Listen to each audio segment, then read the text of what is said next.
salio adresse oyo monsieur Sama Lukonde toye pas na yo toye bi dévouement na yo toye capacité na yo. Nous vous demandons à ce que beaucoup de gens ont un problème avec les entreprises privées et puis les Congolais peuvent frapper na minute au boutala. Plus de 100 familles balié bango 10 années de travail et pas expatriés en collaboration avec un Congolais François Okamba. Pour cela qui adresse le chef de l'État, monsieur François Okamba a continué pour le baki. Chef de l'État est en poche naïe. Maison civile et chef de l'État est en poche naïe. Justice en Moka est en poche naïe. Monsieur François Okamba Azali, DG, il y a Chobrat Kinshasa. Il y a un sérieux problème là-bas étranger. Tourouti n'a pas victoire. Patron il n'y a pas victoire, attaque pas victoire. Azu a payé des comptes finaux. Toye na Shoprite. Shoprite ezokanga na étendue la République démocratique du Congo Mobimba. Na Lubumbashi ezokanga a ezokanga. La même question. Bazako Futa ba Congolais qui ont travaillé pendant 10 ans. Bazo récompensé bango 10 ans na bango babito kaniseli bino bozo ata $1,500 pendant 10 ans. Et nani azo sala yango DG Oya Shoprite Oya Kinshasa awa monsieur François Okamba. Parce que François Okamba a sala qui appelle na mouvement liboso oyo ba travailleurs ya Shoprite ba sala qui pour na ko revendiquer ba droit na bango ezongi la bango comme il se doit. Alors ye abenga ki bango audio to ko transmettre bino audio wana. Tant que comment que pas na biso na bureau to étudier yango na ebisa ki batu nyoso ki audio na ye wana eza lokuta. Monsieur François Okamba azwi mbongo ya batu yena batu ya Sogefmo ou ya sous-traitance atie yango na poche na ye abengi batu pona 10 ans na bango bina zo kanisa bino.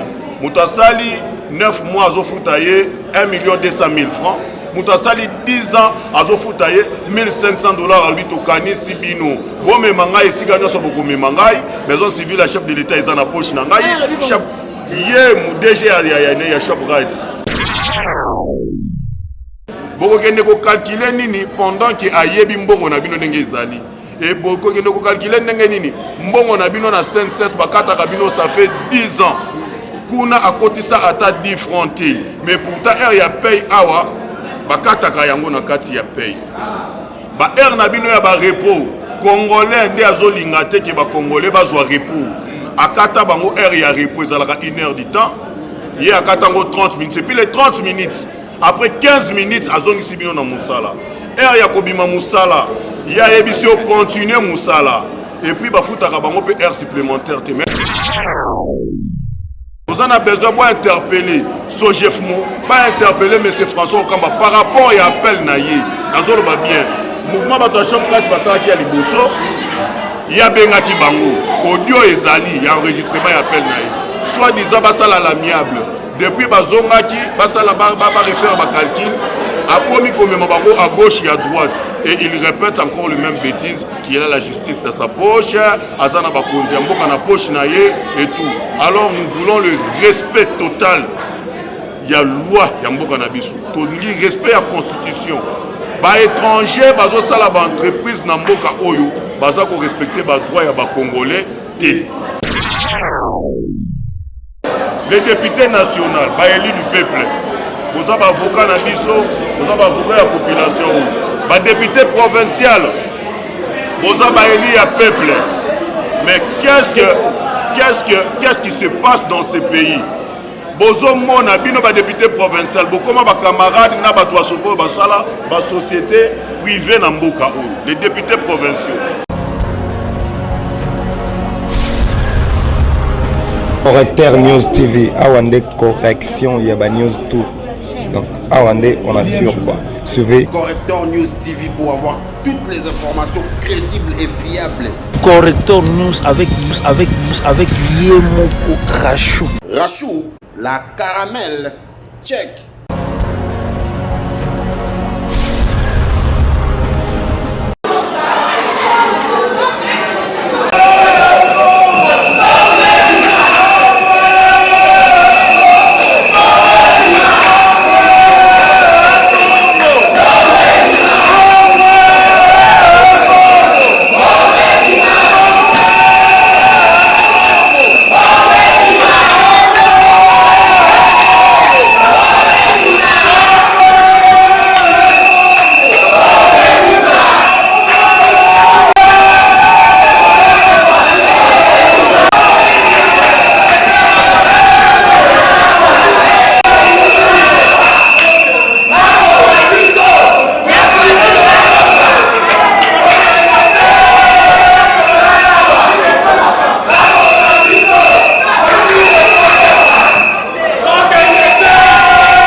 délégation syndicale GD Shoprite.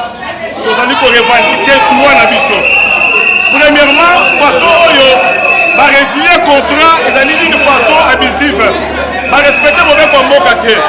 Parce que sous-traitance, parce que nous avons nos sociétés à placement. Nous avons travaillé ces Shoprite plus ce Sogefmo. Une association à Makambo Ebele. Alors, Toyokani Touti Musika. Toyokani qu'il faut pas recalculer des comptes final. Nous avons négocié sur l'indemnité. On va bien des sorties, mais tous avons des ruptures. C'est de 0 à 36 mois. Mais déjà, il y a Shoprite à l'objet que Sengeli Toya Kosolola. Tosoleli Mokolo samedi. Tosoleli samedi, par reporter au mercredi. Tokutani mercredi. Toyokani qu'il faut pas que nous déposer ma pièce nyos. Na niveau inspection du travail. On va dire qu'on calcule ma décote à battre. Tokomi mercredi, bakomi combien sabiso le vendredi. Bah quelle inspection en retard. Bah le but lobby c'est bon. Lundi to okende. Tokomi lundi. Bah yete. Na 15h, avocat na bango yekoya. Aye au point aye na ba document, azoya au nom. Aye ko s'enterrer na dossier et ça ndengeni. Et puis biso kanda. Imaginez-vous que par le but inspection a calculé. Bah fouta que $800 pour pas calculer. Moutu a 11 mois 1 million. Moutu a une année 1 million. Moutu a une année 7 mois 1 million. Moutu a 2 ans 1 million. Moutu a 3 ans. J'ai le document dans ces sacs ici. C'est compliqué. C'est pourquoi tu as saisir Bakozamboka. Bango balobi baza na justice na poche na bango. Tozo benga Mokozamboka Fati Beton. Oyo azolo ba likambu ya appareil judiciaire. A se saisir na dossier oyo. Biso taliba na mboka za travailler pendant 10 ans. Ah la Shoprite. Shoprite. Ça c'est Joseph Mutombo. Na travailler local la ressources humaines. Local contrôleur ya Land Food. Local rayonniste bandeko na ngai. Pendant 10 ans, on a déchargé contre ma boko. Balali Sibiso pendant 3-4 jours. Mais les lots, pour pas foutre en mango, Baliki Bakanga Bakima, Bazokanga le 31 décembre. Bakote Kate. Bakote Kate. Papa, il y a une amongani de website qui est là, comme déjà au plan. Maman déjà ti beaucoup mal, beaucoup mal. Biso na jamais annoncé qui biso Bakanga le 31 octobre. Depuis le 31 octobre, il est là. Bazo reporté.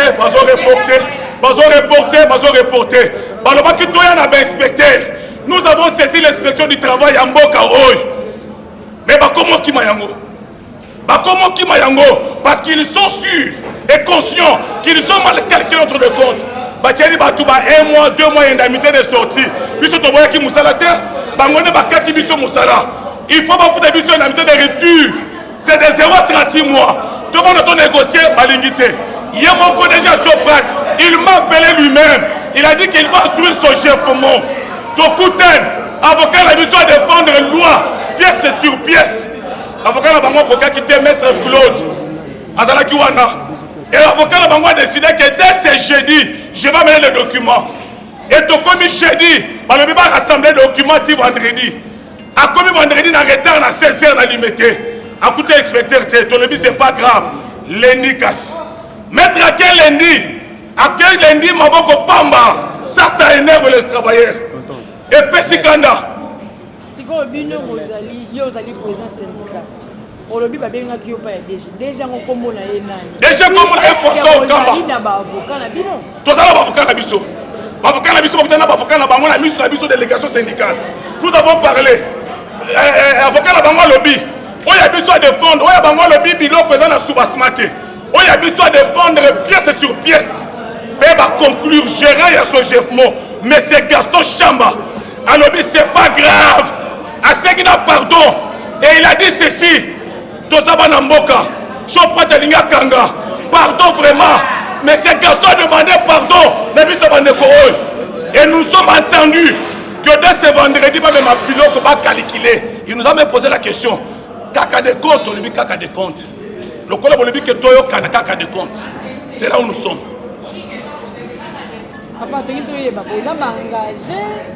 D'abord, Nazo s'est présenté comme Bonanga Bernard Yakio, représentant de travailleurs. Nazana Shoprite, ça fait 10 ans et 7 mois. Naza Awa, engagé avec un contrat durée indéterminée. Alors, tu travailles, bande nyonso bomoni awa, bazali bangagé en dire indéterminé. Baza ba journalier té, baza bangagé ya Shoprite Sogefumo. Alors, souci na biso ezali ke ba recalculer ba décompte na biso puisque ezali irrégulière. Alors, salaire de base ezali mal calculé. Et l'indemnité de rupture, Otozo Senga, to négocier yango te babamba qui ba 1 mois. Yango tozo do baboye. To Senga qui to négocier. Denge bango Senga qui to kabona l'amiable. Depuis Shoprite et AGB Kanga qui depuis le 31 octobre, tilelo, to Senga aka négociation. To introduire tina plainte. Bayebisi biso ke to ke na justice te to vendre na plainte wana et après to négocier to ndimi to ke na négociation ba promettre biso mercredi na réunion to sala ki na monsieur Gaston gérant ya Sogefumo ba promettre biso ke déjà dès demain jeudi na kokende kotika ba pièce nyonso ba décompte ba travailler l'inspection pour que babandela calcule ya des comptes. Avocat na bango azalaki wana monsieur Claude Chabani, monsieur Modeste ya directeur technique ya Sogefumo était là. Biso tozalaki accompagné na avocat na biso. Alors conseiller juridique na bango pe azalaki to démontrer avocat na bango bazui parole to discuter.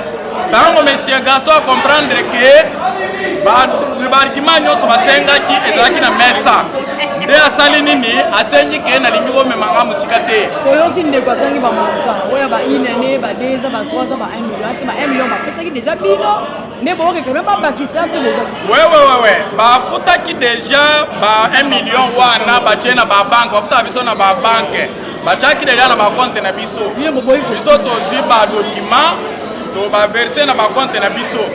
Alors, dès que sengi que dengue ezalaki mal calculé, il faut tozonga to recalculer. Oh ba waki déjà na ba compte wana.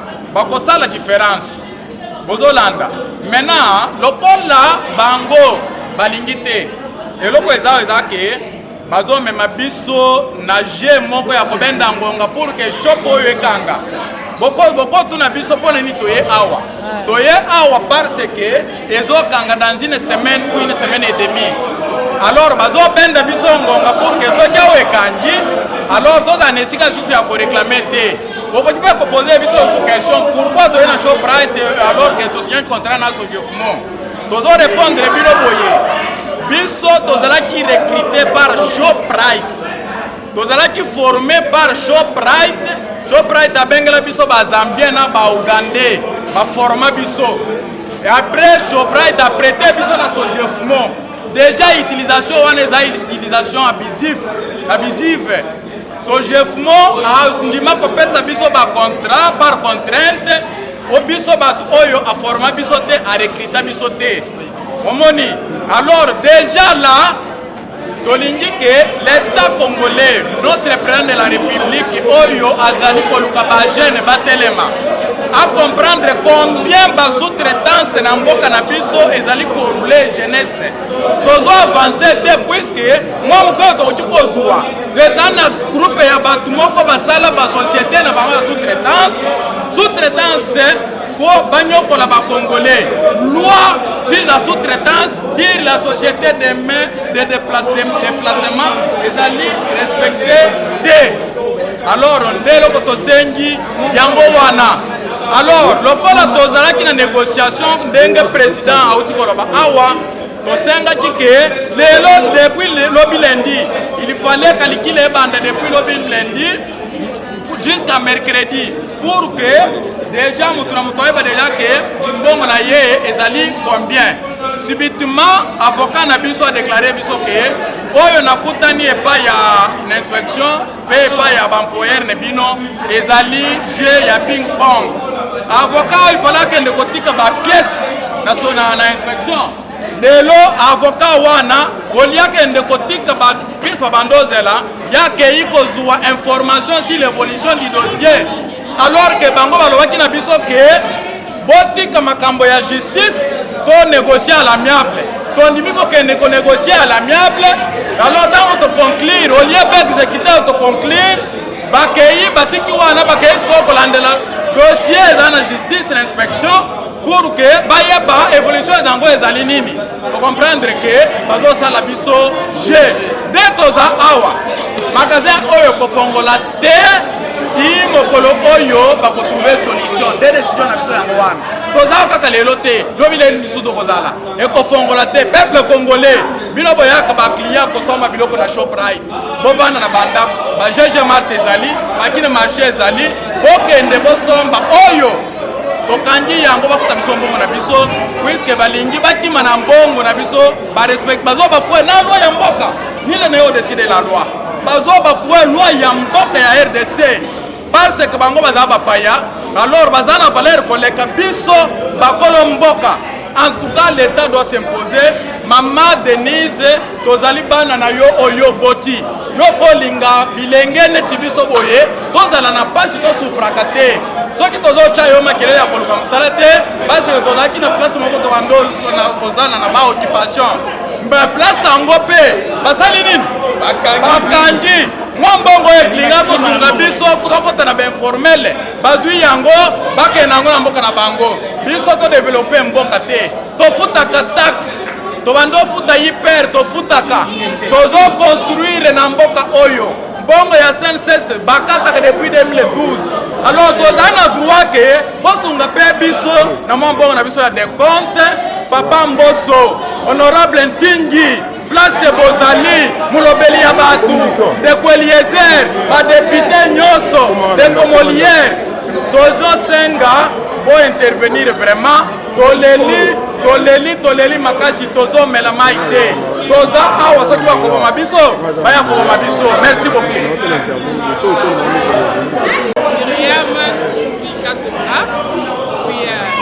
Je fus travailleur à Shoprite, engagé depuis 10 ans et 5 ans. Oui, voir ma démarche de Sali, de l'inspection du travail. On a dossier na biso au Italie et continue. Alors, ba continue na biso au tozali na bango na Shoprite, ba lingi ko respecter et qu'on a ya ko na biso. Alors, pour la tozana état de droit ndengo lobby, tozobele la kana ba continue biso. Ba ye ba boyo ka biso na mbela o tozobele la pona bango. Bango nde ba ko na biso, bango nde ba dirigeant na biso. Ba yo ka kolela na biso ba s'impliquer na makambo oyo. Yo président na biso Félix Fachi tobengi yo okota na likambo oyo oya kosunga biso sur problème toza na bango a baza bato ya makasi baza au-dessus de la loi baza na loi na maboko na bango biso toza na loi na maboko na biso pe yango toyeba na bino bakoti na biso oya kokoti na biso alors toza awa mpona koempêche bango bakota bateka te comme ça ere baomonake baoteka te balukela biso na solution na likambo na biso yango wana présence na biso awa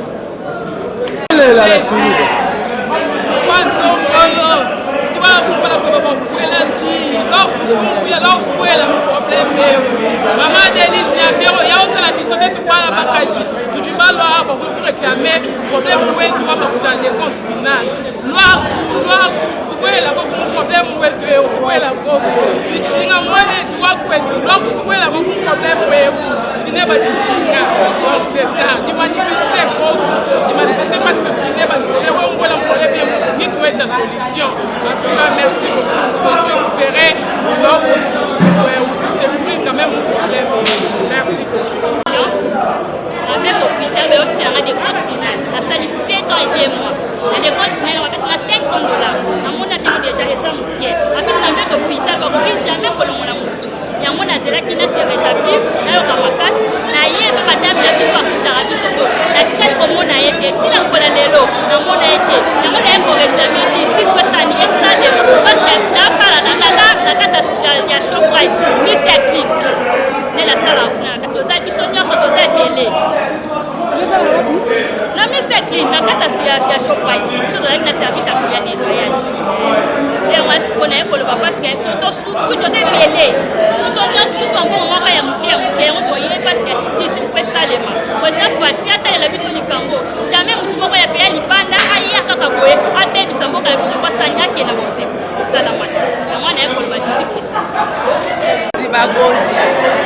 bakozi beti beudila na tola na beno beti beudila na tola na beno betu beti baja ya Shoprite beti besala 10 ans na Shoprite mais Bouboua il décompte final pour pesa betu donc un tiers par rapport na plan ba inspecteur avocat pour me calculer donc pour me calculer des comptes bon moi je vous demande de kuisa betu wakana à l'amiable betu me kuisa na ba avocat bon puis pour kuisa na ba avocat betu na mesa betu même la débattre bon mais ndima que non bon calculer bien fait betu tinda yo na inspection du travail mais bon il faut que ça va document kuna ti Bouboua il faut que ça fait banda vendredi il faut que ça va document bon que ça fait lundi Bouboua betu comme mardi pour que ça document fait awa Shoprite que na kukanga ya jebe déjà pour kanga ça fait 1 mois awa une semaine déjà yo ya donc on na une semaine awa na Oasis yo ina question avec ma cause pas t'as un problème il y a des comptes finales maintenant besoin bon pesa avec ma de compte final papa Fati il ça la réunion na jeunesse la parler du peuple il na funu de ba jeunesse peut pas évoluer tout avec toute jeunesse peut toi ndai peut toi na kisalu même mana tout avec ta kwenda na wapi peut ma mère ma maman ya banda ba papa ya banda peut na funa mbongo na de compte final tangu c'est nani CG utuvande bena bambongo bena so mabango mais attends bongo à moto beti me pas fait donc la beti la pida et beti ça ba banana zo la bakala beti la utambula wa beti la na Oasis sangu bote café pour bote café be ba cause be wa be ba clair toute solution be ba clair toute solution ya mbongo à des comptes finales à des comptes finales pour expatrier pour ça pour investir awa pour ça pour investir awa mais tala pour kwenda pour bigi ça betu nyoso ka pida vraiment rien pas chibingi ba cause be tadem se dikambwa vraiment merci beaucoup tunaita ba chef wote ba nchi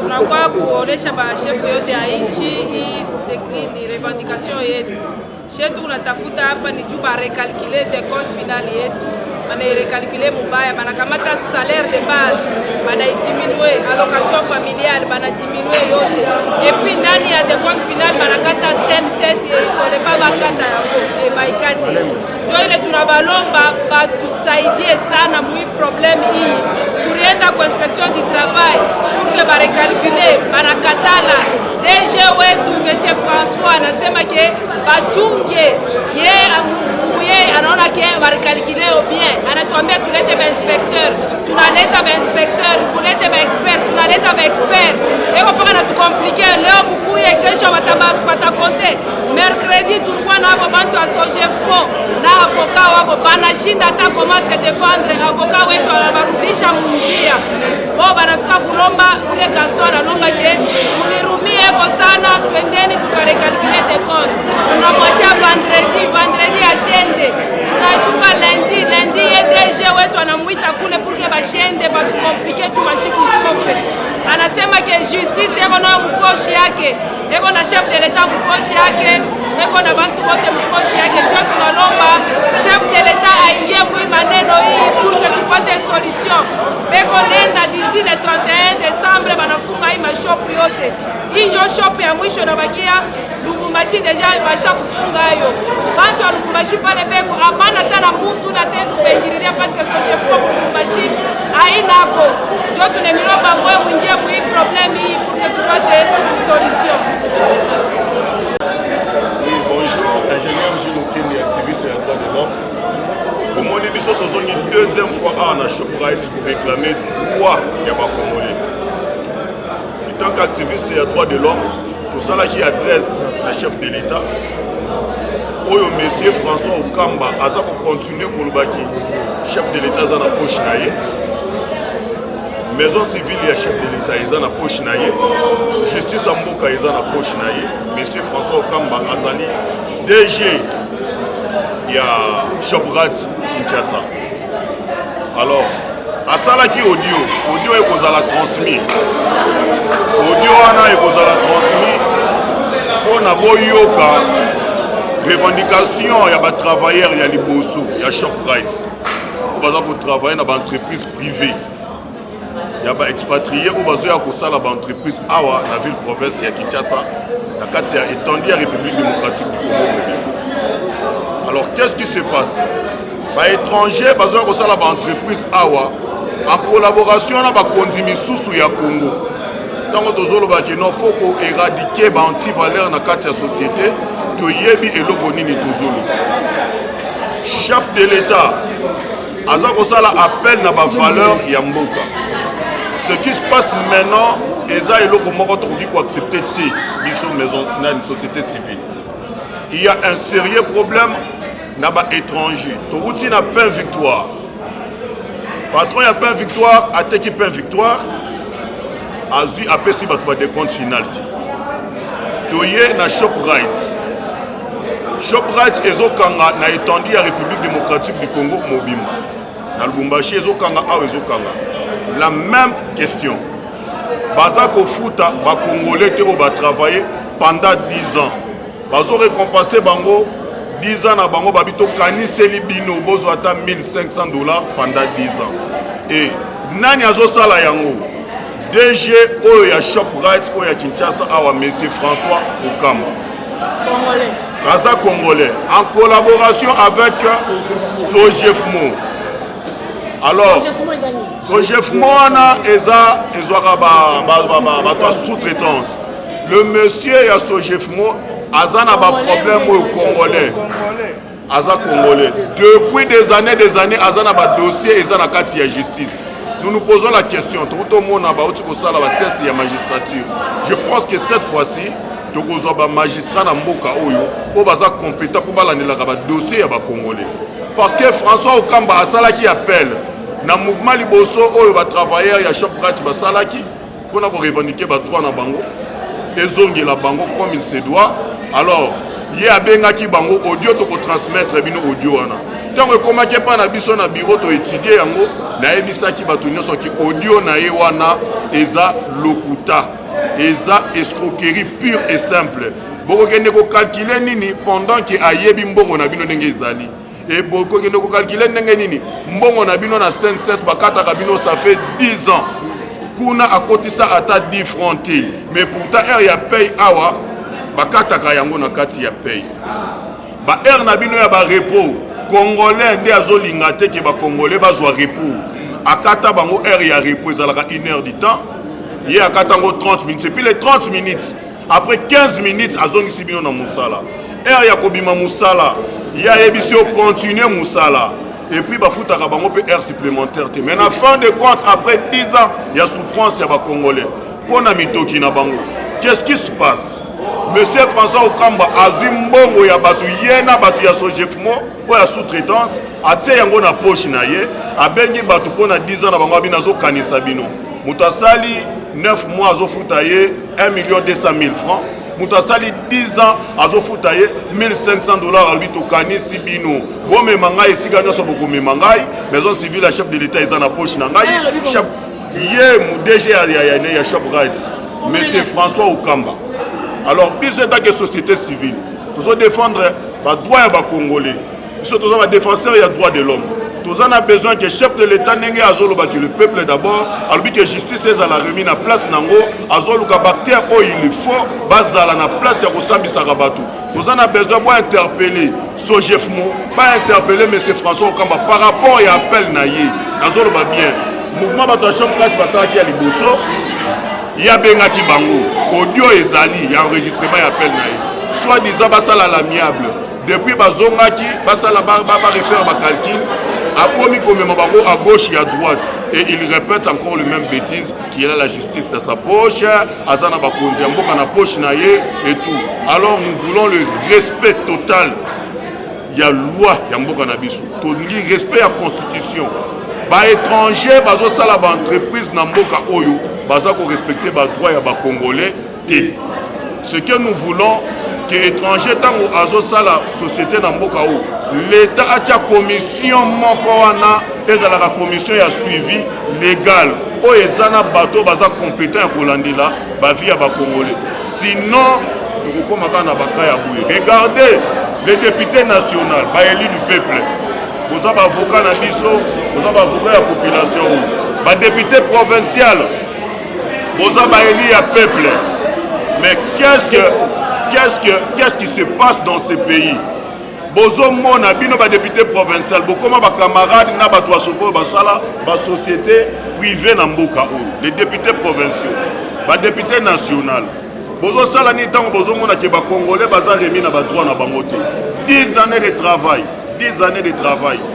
Et un Congolais azonyo ko la ba congolais en collaboration avec les étrangers parce que Shoprite est ba sud-africain. Qu'est-ce que vous dites vous les députés? Non, on a mon député Moroté, on a évité na média pour ça la ranini, mais pour ça la internet. Non, on a mon député Moroté à l'équipe à la barre, à l'Obake non, la société privée zonyo ko la ba congolais. Non, on a mon député Moroté, c'est un député provincial, c'est un député national. Député national, Paul Chilumbu. Paul Chilumbu. Alors, Paul Chilumbu. Alors, nous avons aussi Paul Chilumbu, que ce n'est pas encore terminé, ce n'est pas fini. Moutouana Bengaki Bango appelle, soit disant qu'il va négocier, depuis Bengaki, Azomema Bango à gauche et à droite. Nous voulons que la loi puisse prendre en charge la vie des Congolais. Nous voulons que les autorités du pays puissent prendre en charge la vie des Congolais. Baye Bako respecter les Congolais, sinon il y a un problème. Batu Oyo Baza ba responsable Baza na bana nandako. Tant que vous avez une insécurité, Bakuluna. Bana ya bano Baza Bakuluna Baza déjà ébélé. Ceux qui bateau Baza remis na droit na bango te bana na bango pe baksem na Bakuluna. Boza ko compter aussi ce phénomène Kuluna ndengeni. Boza ko compter aussi ce phénomène d'éloquence ndengeni. Alors, tozozoni sa mokumba kaka na l'État. Le Premier ministre Tosalio adresse Oyo, Monsieur Sam Alukonde. Toye pas na yo, toye bi dévouement na yo, toye bi capacité na yo. Nous vous demandons à ce que beaucoup de gens ont un problème avec les entreprises privées. Et puis, les Congolais peuvent frapper dans minute plus de 100 familles. Balié bango 10 années de travail. Et pas expatriés en collaboration avec un Congolais, François Oukamba. Na Sojefmo. Sojefmo a un problème sérieux presque na batuno sa futa bango bien. Alors nous vous demandons, nous étant que la société civile, le nouveau départ Aspel est pour nous sauver vie à Congolais, Kolandela, vie à Congolais. Moi étant que défenseur des droits de l'homme, défenseur il y a droit à Congolais. Na kotika te ko dénoncer makambo ya banti valeur na kati ya société na biso. Le Premier ministre nous vous saisissons parce que toyebi ke oza kosala musala ya makasi mais tala likambo ya Congolais oyo nyonso. Soki baza payé te Congolais oyo nyonso. Bana na bango bakokoma banani bakuluna. Bokende kotala même nombre de personnes ezana na paix victoire. Baza payé te ba expatrié na mboka oyo. Oh, baza kosala ba entreprise privée. Nazo souligner quoi oyo vraiment est très sérieux. Bokende ko vérifier na Kingabwa. Ba Congolais bazo travailler du matin au soir baza na 5000 francs ya journalier. Na 5000 francs ya journalier wana na 5000 francs ya journalier soki mutu mutu passe basombele ibikap soki eza 200 francs na suka journée tant bazo futa ye bakati 200 francs na kati bapese 4800 tozo senga bino batu ya contrôle ya travail bosalaka nini na mboka oyo bokoti vraiment collaboration na ba étranger pour na konyokola bandeko na bino ba congolais ou comment. Monsieur François Oukamba doit être saisi, doit être interpellé à Kenekoluba na justice. Mbongo ya batu oyo akataka awe kendaka sense ezawapi. Mbongo ya batu ya 10 années de travail ezawapi parce que lelo parmi bango ezana ba oba kumdia mikolo ko ba kene retraite. Soki mbongo ekota na sense ti a kene retraite na mbongo nini. Tous à la raisonnable, défendons notre patrie, tous à la nationaliste. Nous ne pouvons pas se méconduire pour profiter de des ordres à la Mboka, tant que chef de l'État prôné pour ordre des ordres à Mboka, et pas Congolais, car on est Congolais, en collaboration avec des étrangers. Alors nous disons que la justice soit saisie cette fois-ci, pour qu'il ne soit l'adresse, s'il n'est pas Papa Mbosso, chambre basse, s'il n'est pas M. Bahati Lukwebo, chambre haute, il y a l'Assemblée ou le Parlement. Nous avons vraiment besoin que n'aba avocat, il y a ville province à Kinshasa, il y a député provincial. Bakota dossier où il y a Congolais, c'est très utile, c'est très important. Comme 10 années de souffrance, 10 années de travail, tout ça va continuer le rôle à coloniser. Nous allons continuer en esclavagisme. Nous avons besoin que nous puissions rentrer dans nos droits. Ingénieur Gilles Okende, activiste à droit de l'homme, coordinateur du nouveau départ ASFEL, où ils allaient pour nous reconduire là-bas Congolais. Merci.